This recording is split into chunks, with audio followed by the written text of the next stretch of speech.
यानंतरची बातमी बुलढाण्यातली आहे। बुलढाण्यामध्ये टक्कल पडण्याच्या घटनांनी धुमाकूळ घातलेला होता, मात्र पाण्याच्या नमुन्यांचा अहवाल काही वेगळंच सांगतोय। मग नेमकं काय कारण आहे की इतक्या साऱ्या लोकांना हे टक्कल पडलंय? पाहूयात त्याच संदर्भातला हा रिपोर्ट।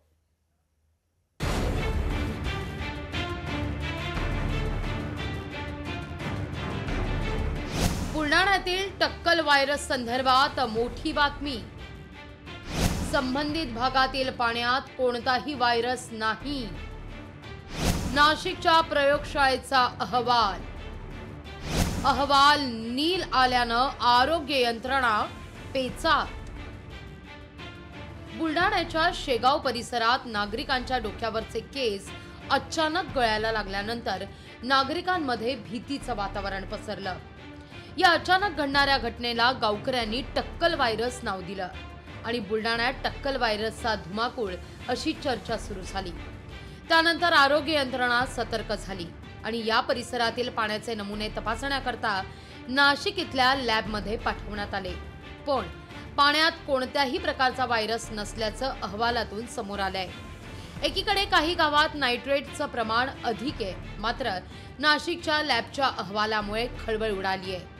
हा टक्कल व्हायरस समोर येता जिल्हा परिषद आरोग्य विभागाची यंत्रणा कामाला लागली आहे। शेगाव येथील हेअर फॉल संदर्भात आपण काही रिपोर्ट्स नाशिक येथे पाठवले होते प्रयोगशाळेमध्ये। जसं पाण्याचे नमुने होते त्याच्यामध्ये आपण लेड, कॅडमियम, आर्सेनिक आणि मर्क्युरी याची तपासणी करता रिपोर्ट पाठवले होते सॅम्पल्स। तर त्याचे reports below limits of quantification म्हणजे नॉर्मल रेंज मध्ये त्याचं प्रमाण आहे किंवा ते हानिकारक नाही असा स्वरूपाचा एक रिपोर्ट प्राप्त झालेला आहे।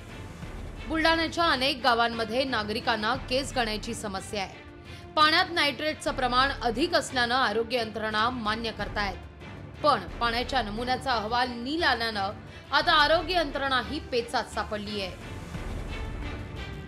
संदीप शुक्ला, लोकशाही मराठी, बुलढाणा। लोकशाही मराठी ऐका, पहा, जागरूक रहा।